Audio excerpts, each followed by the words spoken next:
हाय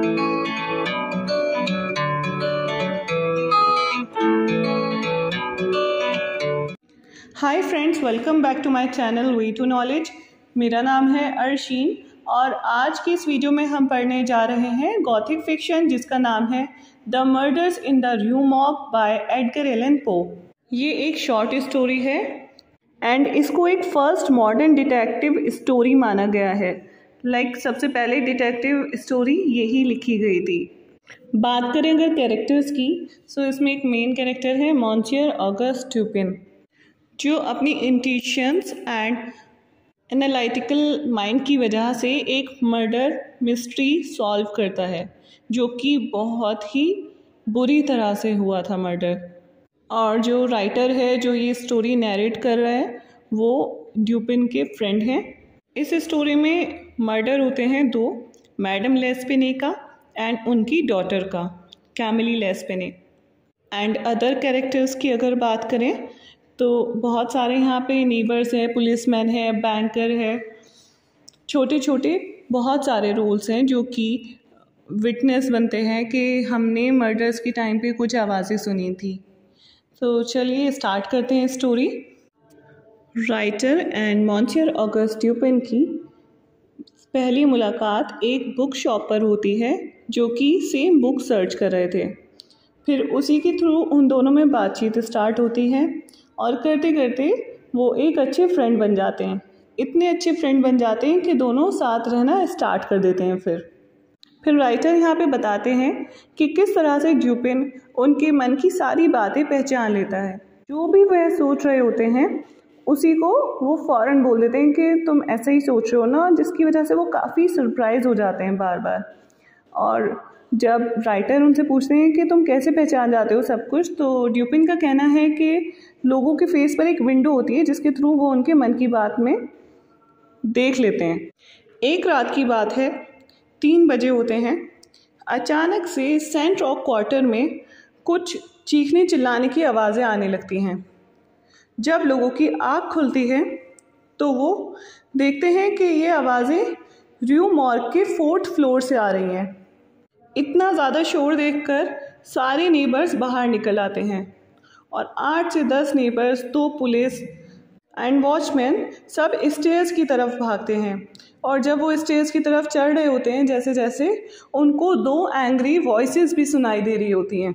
ऊपर पहुंचते हैं तो देखते हैं कि गेट अंदर से लॉक है। वो लोग बहुत गेट नॉक करते हैं, लेकिन जब चीखने चिल्लाने की आवाज़ें इतनी ज़्यादा बड़ी होती हैं तो सब मिलके गेट को तोड़ देते हैं एंड देन एंटर करते हैं। एंटर करते सब कुछ शांत हो जाता है, कोई आवाज़ नहीं आ रही होती है वहाँ पर। लोग जल्दी जल्दी देखते हैं कि कहाँ से शोर शराबा आ रहा था इतना। फिर जब एंटर करते हैं वहाँ कुछ नज़र नहीं आता। लास्ट में अंदर एक जो रूम होता है वहाँ पर सब कुछ बिखरा हुआ होता है। चेयर टेबल सब टूटी पड़ी है। जो मैट्रेस है वो बेड पे से नीचे गिरा हुआ है। जो फायर प्लेस है उसके पास एक रेजर मिला पड़ा हुआ था जिस पे ब्लड लगा हुआ था और बहुत सारे ग्रे कलर के बाल बिखरे हुए हैं। 2 बैग हैं जिसमें तकरीबन 4000 फ्रांस गोल्ड है। एक छोटा सा बॉक्स है जिसमें कुछ लेटर्स रखे हुए थे। कोई नज़र ही नहीं आ रहा था। फिर जब सबने ध्यान से देखा तो जो फायर प्लेस के पास चिमनी होती है, चिमनी के अंदर एक डेड बॉडी लटक रही होती है, वहाँ से हैंग आउट कर रही होती है वहाँ से, जो कि मैडम लेस्पिनी की डॉटर कैमिली लेस्पिनी की है।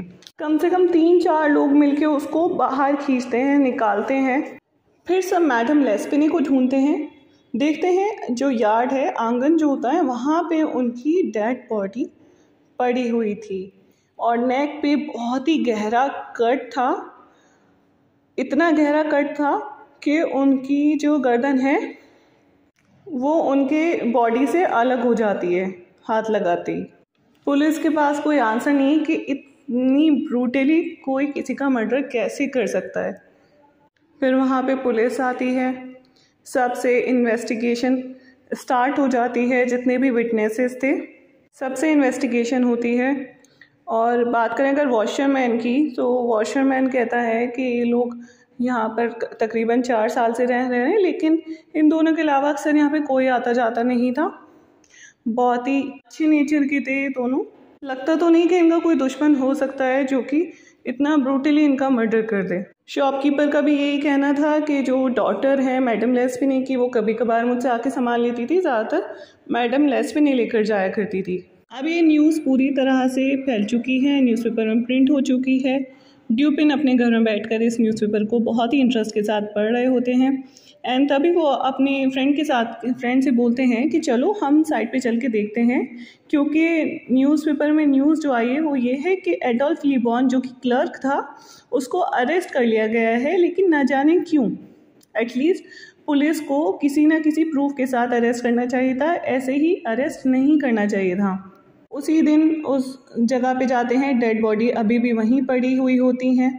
पूरे घर की तरफ देखते हैं, सब कुछ बिखरा हुआ होता है। ड्यूपिन के दिमाग में यही सब चल रहा था कि ये मर्डर इतना ब्रूटल कैसे हो सकता है, और ये जो आवाज़ें सुनी थी लोगों ने वो किसकी थी, और मर्डरर जब गेट बंद था तो अंदर कैसे आया और वापस कैसे चला गया।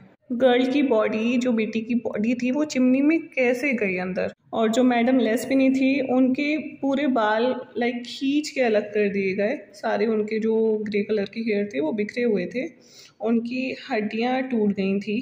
पुलिस ने एडोल्फ लीबॉन को अरेस्ट करके ज़रूर कोई गलती की है, इसका जवाब अभी किसी के पास नहीं, लेकिन मैं जानता हूँ शायद कि ये मर्डर किसने किया है।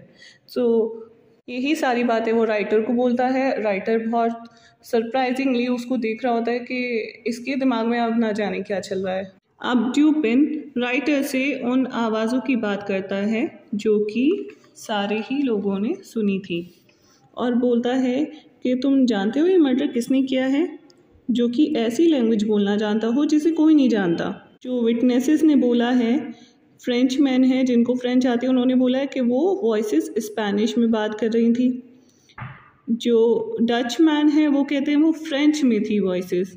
जो इटालियन थे वो कहते हैं वो इंग्लिश में वॉइसेस थी, और जो इंग्लिश जानते हैं उनका कहना था कि वो जर्मन में थी। यानी कि जो दो एंग्री वॉइसेस थी वो वॉइस थी, ऐसी लैंग्वेज थी जिसे कोई नहीं जानता है, और बहुत ही श्रिल वॉइसेस थी। अगर दरवाजे की बात करें तो वो अंदर से बनता है, यानी कि जो मर्डर है वो दरवाजे से उसका आना जाना ही नहीं हुआ, और जो विंडोज़ हैं वो भी बंद थी सारी, और जो ऊपर की तरफ एक विंडो है उसमें अंदर से एक कील लगी हुई है, लेकिन जब उन्होंने कील को देखा तो वो कील टूटी हुई थी, और कील दिख रही थी कि कील लगी हुई है लेकिन वो कील टूटी हुई थी। और जो विंडो थी, विंडो ऐसे थी, उसमें स्प्रिंग लगी हुई थी, जैसे उसको कील के थ्रू विंडो को खुले रखने में मदद मिलती है, लेकिन वो कील टूटी हुई थी तो विंडो अपने आप बंद हो जा रही थी। स्प्रिंग लगी हुई थी, खोलो वापस से वो नीचे आ जाती थी खोलने पर। लेकिन 4th फ्लोर पे से कौन चढ़ेगा और कौन उतरेगा, क्योंकि विंडो के पास से जो एक पाइप जा रहा है वो कम से कम 1.5 मीटर की दूरी पर है, और यहाँ से अगर मर्डरर आया और गया है तो यानी कि वो बहुत ही फुर्तीला इंसान होगा, इतना फुर्तीला इंसान कि वो चढ़ा भी वहीं से और उतरा भी वहीं से। यदि विंडो खुली हुई होगी तो वो पाइप के थ्रू 1.5 मीटर की जंप लगा के अंदर आया, एंड उसी के थ्रू वो वापस चला गया। जाते टाइम वो कील टूट गई जिसकी वजह से विंडो वापस से बंद हो गई।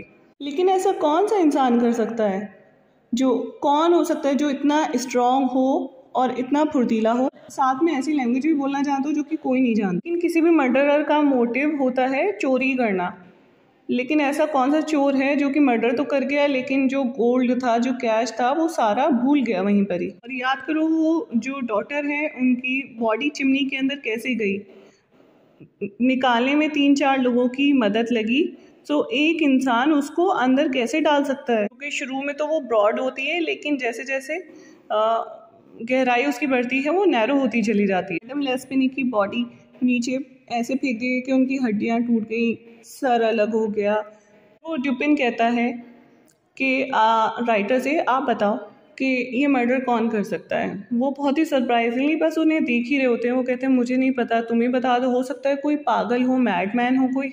आप लोगों को क्या लग रहा है ये मर्डर किसने किया होगा? जो भी आपको लग रहा है तो प्लीज़ कमेंट सेक्शन में करके बताएं। चलिए आते हैं वापस इस स्टोरी की तरफ। और फिर ड्यूपिन जो होता है वो राइटर को अपने हाथ में कुछ दिखाता है, और उसके हाथ में होते हैं एक छोटे छोटे ऑरेंज कलर के और ब्राउन कलर के हेयर जो कि मैडम लेस्पिनी की हाथ से मिले। और मैडम लेस्पिनी की जो बॉडी पे निशान थे उसका अगर फिंगरप्रिंट देखा जाए, हैंडप्रिंट, वो एक बहुत ही बड़ा था जो कि नॉर्मल इंसान का नहीं था। फिर ड्यूपिन राइटर को एक फ़ोटो दिखाता है एक बुक में एक एनिमल की जो कि बहुत ही एजिल यानी कि फुर्तीला, क्लेवर, डेंजरस है और ये ईस्ट इंडियन आइलैंड में पाया जाता है। इस एनिमल का नाम है ओरेंगोटेंग जो कि ईस्ट इंडियन आइलैंड पर पाया जाता है।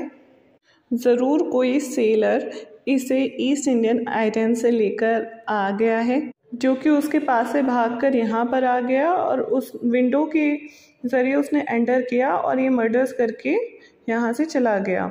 और जो दो आवाज़ें सुनी गई थी उस रात, वो एक तो इसी एनिमल ओरेंगोटेंग की थी और दूसरी उस सेलर की थी। लेकिन उस सेलर की इसमें कोई गलती नहीं है, वो इनोसेंट है। और उस सेलर को ढूंढने के लिए ड्यूपिन ने न्यूज़पेपर में एक एडवर्टीज़मेंट भी दे दिया है प्रिंट करने के लिए, जो एडवर्टीज़मेंट कुछ इस तरह है, माल्टीज शिप का सेलर। फिर से राइटर सरप्राइजिंगली उसको देख रहा होता है, तुम्हें कैसे पता कि वो सेलर है और माल्टीज शिप का मालिक है?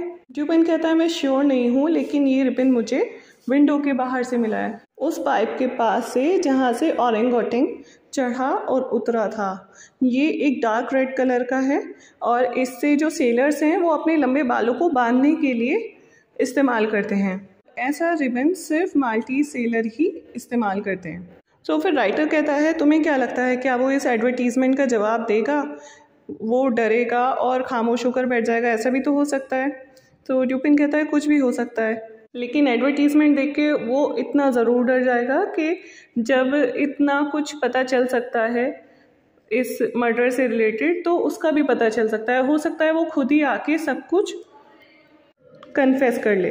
नेक्स्ट डे ड्यूपिन एंड राइटर के घर का दरवाज़ा नॉक होता है और वहाँ पर एक आदमी एंटर करता है जो कि बहुत लंबा है, स्ट्रॉन्ग है और सनबर्न उसका फेस है और बोलता है कि मैं ओरेंगोटेंग के लिए आया हूँ। बहुत ही ज़्यादा डरा हुआ है, इतना डरा हुआ है, डर के मारे उसका पूरा जो रंग है वो सफ़ेद हो चुका है और कहता है कि मैंने कुछ नहीं किया। फिर ड्यूपिन उससे पूछता है कि तुम ओरेंगोटेंग को कहाँ से और कैसे लेकर आए। फिर वो पूरी स्टोरी बताता है और कहता है कि मैं इस ईस्ट इंडीज़ से लौटा हूँ और वहाँ जब मैं था एक आइलैंड है जिसका नाम बोर्नियो है, वहाँ मैंने विज़िट किया था। जब मैंने वहाँ ओरेंगोटेंग को देखा तो मैं उसे पकड़कर अपने साथ ले आया। रास्ते में लाना उसको बहुत ही मुश्किल था और घर में छुपाना तो और भी मुश्किल, लेकिन मैं इंतज़ार में था कि इसे जल्द से जल्द बेच के अच्छी रकम हासिल कर लूँगा। जिस दिन मैंने उसको बेचने का सोचा हुआ था उससे पिछले दिन रात में बहुत लेट आया अपने फ्रेंड्स के साथ और जब वापस आया देखा ये ओरेंगुटैन दरवाज़ा तोड़कर मेरे बेडरूम में घुसा हुआ था एंड इसके हाथ में एक रेज़र था। रेज़र देख के मैं डर गया था। मेरे हाथ में जो विप है जो मैं इसको एनिमल्स को कंट्रोल करने के लिए यूज़ करता हूँ वो मैंने इसको दिखाई, लेकिन ये विंडो में से जंप लगा के भाग गया। मैं इसके पीछे पीछे भागा और रात के 3 बज रहे थे, कोई भी रोड पर नहीं था। मैं इसके पीछे पीछे भाग रहा था, ये कुछ आगे चलता फिर मुझे वापस से देखता और रुक जाता। जैसे मैं इसके करीब पहुंचता ये और तेज़ भाग जाता। भागते भागते एक नैरो स्ट्रीट आई और वहाँ पे ये रू मॉर्ग एक विंडो थी और एक पाइप था। उस 1 मिनट भी नहीं लगा इसे, ये उस पाइप के थ्रू उस विंडो में एंटर कर गया और सडनली वहाँ से चीखने चिल्लाने की आवाज़ें आने लगी। मैं सब कुछ बाहर से देख रहा था और उसको आवाज़ें दे रहा था, लेकिन वो नहीं सुन रहा था। जो मैडम लेस्पिनी की बेटी थी वो देखते ही बेहोश हो गई। उसे मैडम लेस्पिनी के ऊपर इसने हमला किया। वो बहुत चीखी चिल्लाई और उसी रेज़र से चीखने चिल्लाने पर ये और गुस्सा हो गया। उसी रेज़र से उसने उनको कट लगाने स्टार्ट कर दिया और इतना गहरा कट लगाया कि उनकी गर्दन ही कट गई। और जब गर्दन कट गई खून देख के जानवर और ज़्यादा एंग्री हो जाते हैं। उसने बेटी की को भी इसी तरह से मारा। बार बार विंडो से मेरी तरफ भी देख रहा था। वो उसको विप दिखा के कंट्रोल करने की बहुत कोशिश कर रहा था, लेकिन उसने मेरी बिल्कुल भी नहीं मानी। उसने पूरे रूम का सामान फेंक दिया, सब कुछ तोड़ दिया। जो मैडम लेस्पिनी की डॉटर थी उसको चिमनी के अंदर डाल दिया और एट लास्ट जब उसने मैडम लेस्पिनी की बॉडी को विंडो से फेंका तब मुझसे रहा ही नहीं गया। मैं वहाँ से जाने ही वाला था, इतने में जो लोग थे वो एंटर कर चुके थे घर के। लोगों की आवाज़ सुनते ही जो औरंग औटेंग है वो विंडो से वापस बाहर आया। मैंने उसको पकड़ा, नेक्स्ट डे ही मैंने उसे बेच दिया, जिसके लिए मुझे अच्छी रकम भी मिली। लेकिन मुझे इन मर्डर्स का बहुत ही अफसोस है। ये जब मर्डर मिस्ट्री सॉल्व होती है तब पुलिस एडोल्फ लीबॉन जो कि क्लर्क था उसको छोड़ देती है, लेकिन पुलिस ज़्यादा खुश नहीं है इस मिस्ट्री को सॉल्व करने के बाद। यहीं पे इस स्टोरी का एंड हो जाता है। आपको स्टोरी एंड मेरा एक्सप्लेनेशन अच्छा लगा है तो प्लीज़ लाइक एंड शेयर ज़रूर करें and don't forget to subscribe.